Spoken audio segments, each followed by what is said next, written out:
Hello students, आज हम पढ़ेंगे 4 डिसीज।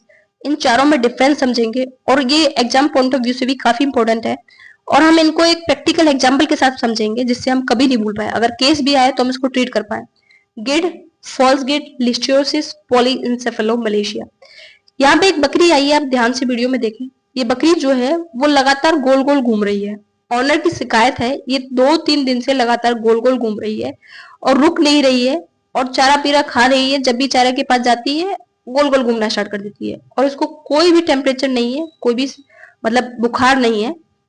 सिम्टम सिर्फ यही है कि बार बार गोल गोल घूम रही है अब, और लगातार गोल गोल घूमना इसने स्टार्ट कर दिया है। अब समझते हैं बकरी गोल गोल क्यों घूम रही है, क्या पीछे कारण हो सकता है। सबसे पहले समझते हैं गिड को। गिड जो होती है टीनिया मल्टीसेप्स की लार्वल स्टेज सिनरस सेरेवलिस से होती है।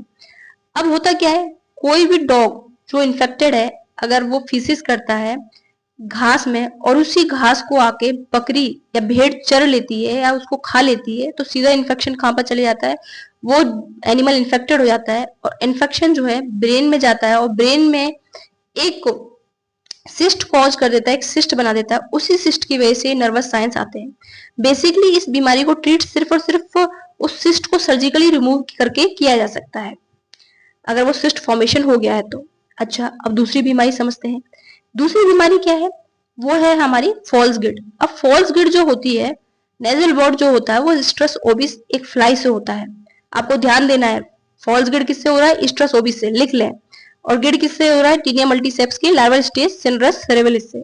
फॉल्स गिड में क्या होता है, ये मक्खी जो है सीधे लार्वा एग करती है नाक की ओपनिंग के, और जो नाक के थ्रू या नाक की ओपनिंग के थ्रू वो सीधा लार्वा जो है माइग्रेट करके कहाँ पहुंचते हैं, सीधा ब्रेन में पहुंच जाते हैं, दिमाग में पहुंच जाते हैं। और दिमाग में वहां पे क्या है, वो इन्फेक्शन कॉज कर देते हैं, वहां पे स्वेलिंग कर देते हैं और इन्फेक्शन पूरी तरह ब्रेन में पहुंच जाता है और साथ में स्पाइनल कॉर्ड को भी इन्फेक्ट कर देता है। इसमें कुछ और देखने के लिए मिलता है, क्या हमें स्नीजिंग देखने के लिए मिलेगा, नेजल डिस्चार्ज देखने के लिए मिलेगा।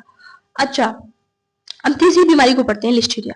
अब लिस्टीरिया में नर्वस साइंस तो मिलते हैं, गोल गोल घूमना, इनकोऑर्डिनेशन वगैरह। एक और चीज मिलती है लिस्टीरिया में। एक तो लिस्टीरिया जो है बैक्टीरियल डिसीज है और ये किससे होती है, लिस्टीरिया मोनोसाइटोजन से। इसमें क्या होता है, हमें साथ में आईज में भी निस्टगमस मतलब आंख का मूवमेंट इधर से उधर, और साथ में आंखों में पस पड़ जाता है, ये भी देखने के लिए लिस्टीरिया में मिलता है हाई टेम्परेचर के साथ।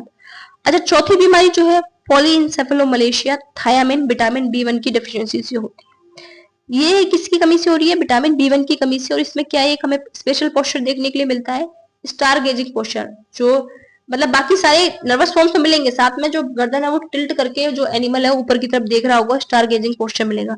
अब बेसिकली अगर आप देखें तो ये जो जानवर आया था इसमें टेम्परेचर नहीं था और साथ में स्नीजिंग और नेजल डिस्चार्ज भी था। तो हमने इसको जो डायग्नोस किया वो हमने इसे नेजल बॉट या हम कह सकते हैं फॉल्स गिड डायग्नोस किया।